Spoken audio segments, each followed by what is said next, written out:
Il faut toujours expliquer avec beaucoup plus d'humilité, je crois, ce qu'on essaye de faire. En tout cas, on va s'y employer.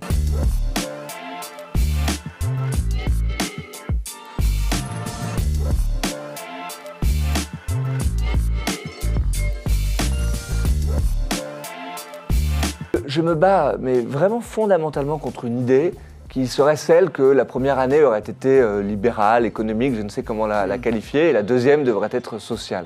Notre première année est une année sociale. Mais j'insiste vraiment fondamentalement là-dessus.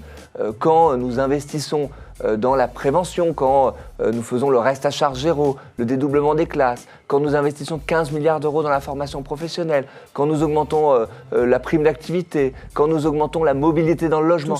Tout ça est documenté, tout ça est vrai, sociales, et ça n'est pas ressenti. Social.